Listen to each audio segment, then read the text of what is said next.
What's up, sports fans? This is the Lucas Ross Sports Channel. It's time to give you my 2023 Pac-12 Conference standing projections heading into the 2023 college football season. And we're on our last Power 5 team of these projected standings for each conference. We gave you every single Power 5 conference. We did the SEC on Sunday. We did on Monday we did the ACC. Tuesday we did the Big Ten. And then yesterday we did the Big 12. Now we're giving you the Pac-12 conference before we head into more off-season content here in the spring before we head into those predictions in the month of May. So now we're officially on the Pac-12, and again, these are just going to be based off of those schedule previews and projected records that we did from the month of January all the way to about the month of March, and these are going to be just based off of how tough those schedule was and also how easy their schedules were. So again, not my official prediction. This is simply a projection for these standings, and these are not my regular predictions here. These standings will come in the later part of July, so stay tuned for those videos in the later part of July. But we're just giving you a projection based on those schedule preview and projected records, and we're going to line the teams up here in the standings, and again, not my official prediction. So let's get right into it here with the Pac-12 standings for the upcoming 2023 season. We'll start from the bottom and work our way to the top here for the Pac-12. We'll start from 8 through 12 here. We got Arizona here at number 12, projected to go 2-10 and 0-9 in the conference. Now, really, I don't see Arizona going winless in the Pac-12, but it's just their schedule. Their schedule is obviously what gets to them. And they do have to play Mississippi State in the SEC in the non-conference. That's what makes the schedule a lot tougher. When it comes to the Pac-12, it's just really hard to predict against Arizona and also hard to project against Arizona. But I'm expecting them, maybe to get a couple wins in the Pac-12. I'm not saying they're going to lose each and every single game. I'm saying, as of right now, it's a projection. It's not my official predictions, like I said. But their projection came out to be 2-10 and 0-9 in the Pac-12. Arizona State comes in here at number 11. Another Arizona State team coming off a really bad season last year. It's going to really take time. They're in a new era now with a new head coach. They're projected to go 3-9 and 1-8 in the conference. I do at least expect Arizona State to win in the conference this year. I don't really see anybody going winless in the Pac-12 this year, to be honest, but these bottom teams right here from Cal to all the way to Arizona, I really only see these teams, not being really close to being even dark horse contenders. I think these are your low-tier contenders in the Pac-12. I don't really see them having any chance to win the Pac-12 either this year, but you never know sometimes when it comes to college football. But Arizona State, they're projected to go 3-9 and 1-8 in the conference. Then you got Cal here at number 10. They're projected to go also 3-9 and 1-8 in the conference. And Cal's a team that, has to play Auburn in the non-conference. You got two Pac-12 teams that have to play two SEC teams in the non-conference. For Cal, it's Auburn, and then you got Arizona here with Mississippi State. They do have to play Mississippi State on the road, and then you got Cal here who has to play at home against Auburn. So that's the good news there for Cal. But they're projected to go 3-9 and 1-8 in the conference. And like I said, I don't expect anybody to go winless in the Pac-12 this year.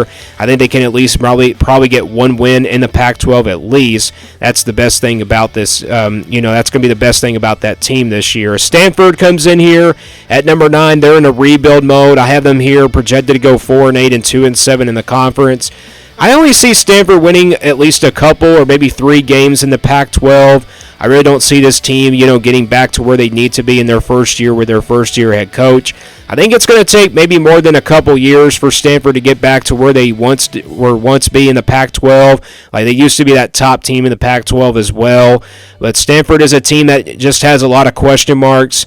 But I have them projected to go here 4-8 and 2-7. Same thing with Colorado here at number 8. This is a team that's projected to go 4-8 and 2-7. And I'm liking what this Colorado team is looking like, heading into this season. I know that Deion Sanders is coming in as the head coach. He's really trying to change his program around, but it's their first year with Coach Sanders. It's going to take time here for Colorado to really get back to winning ways in the Pac-12, but I do at least have them winning maybe a couple games in the Pac-12. Maybe this is a team that you don't want to play in November. In the month of November, I think they're going to be better by that time, and they'll start to look like a really decent team throughout the rest of the year and also throughout the years to come. And they're also recruiting pretty well down there at Colorado. You got a lot of guys that already signed there for, future classes and everything. So don't sleep on the Buffaloes in 2023. But that's the standings from 8 through 12. Let's now go to the top 7 here in the Pac-12. You got Washington State here at number 7, a team that's projected to go 8-4 and 5-4 in the conference. I think this will be a decent Washington State team. And if you look at Washington State here, they're at number 7.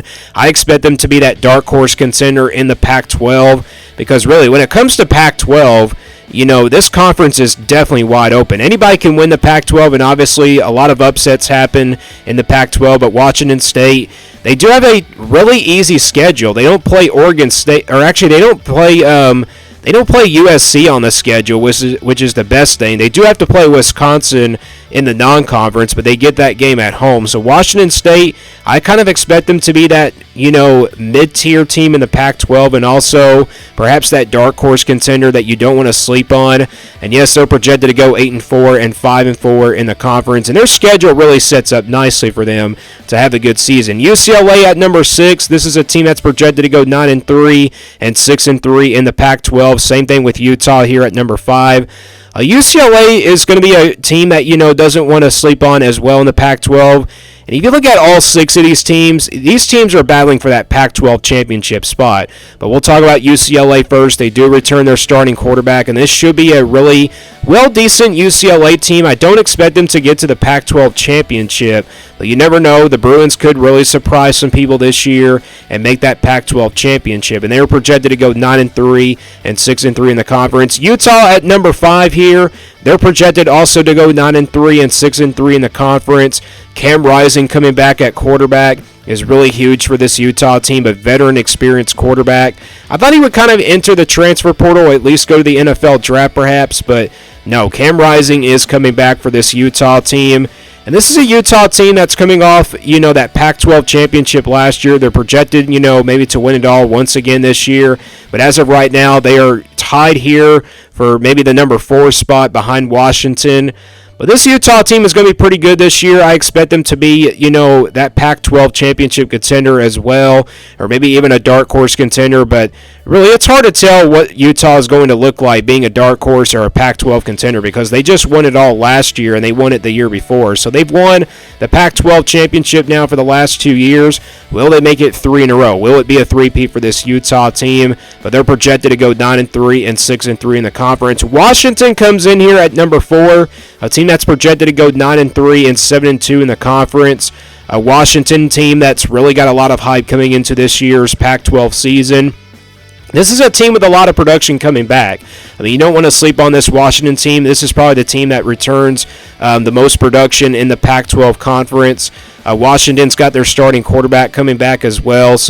And basically all these Pac-12 teams, they do return their starting quarterback almost from last year. So that's the biggest news about the Pac-12 this year, and that's why it's going to be so wide open once again this season. But Washington is projected to go 9-3 and 7-2 in the conference, and you're saying, how did they have 3 losses? Well, they do play Michigan State in the non-conference. Maybe that's where their 3rd loss comes to. But as of right now, Washington is in good shape. They're projected to go 9-3 and 7-2 in the conference. But like I said, it's not my official prediction. These are simply projections based on those schedules and also previews that we gave you for the last couple months, in the month of January and in the month of March. But number 3 is Oregon here. Oregon comes in here at 10-2, projected to go 10-2 and 7-2 in the conference. Bo Nix coming back. I mean, this could be a really good Oregon team, maybe even a playoff contender perhaps. But Oregon definitely, deserves a lot of credit from where they were from last year. I kind of didn't expect this team to get better down the stretch when they lost that opener to Georgia, but then they kind of fell apart. In the month of November, they had losses to Washington and Oregon State. So this is kind of like a redemption year for Oregon. They almost came close to winning the Pac-12 last year. This year, they could be even closer to that goal. But like I said, the Pac-12 is wide open every year. USC comes in here at number 2, projected to go 10-2 and 8-1 in the conference. USC's got a pretty tough schedule, but they do have a schedule that kind of sets up well for them. I'm not too concerned about this USC team. I think they're going to have a really good season this year. Caleb Williams coming back at quarterback, and that offense should be really explosive like they were last year. The defense is what concerns me for USC. If they can get a good defense going, USC is going to be a dangerous team heading into 2023.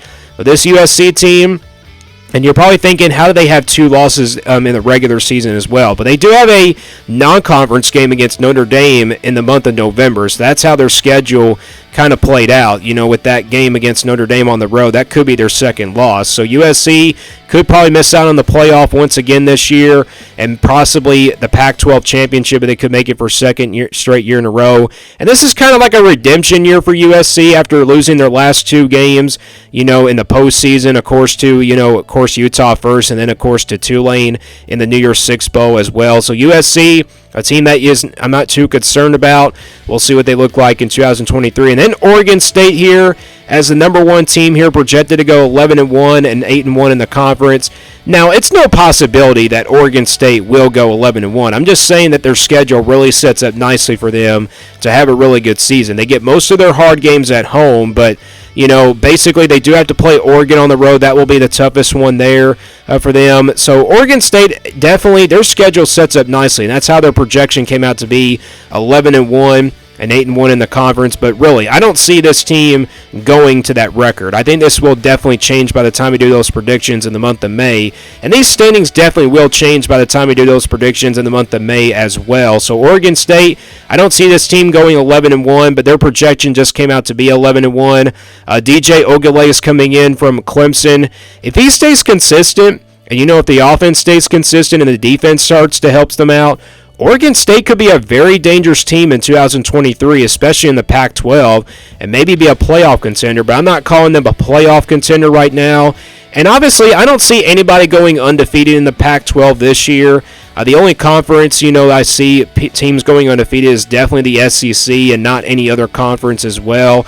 Because when it comes to the rest of these 4 conferences, besides the SEC, there's going to be a toss-up. There's going to be a toss-up game, and it's pretty much, teams will lose their first game and obviously lose their second game as well. But the Pac-12 is definitely a conference that I'm looking forward to once again this year. Same thing with the Big 12 from yesterday. But I'm kind of expecting this Pac-12 conference to be wide open once again. But like I said, these are not my official predictions. These are simply projections based on those schedule preview and projected record series that we did. But those are my standings for the 2023 Pac-12 conference. For the upcoming 2023 season. We'll think about doing more off-season content here on this channel. We're heading into spring football, and of course we're heading into the summer closely now. So, and again, my predictions won't start till the month of May. So let me guys know what content you want to see on this channel, and let me know down in the comments below. Do you agree with these standings? Do you disagree or agree with these standings down in the comments below? And stay tuned here for more sports content on the Lucas Ross Sports Channel.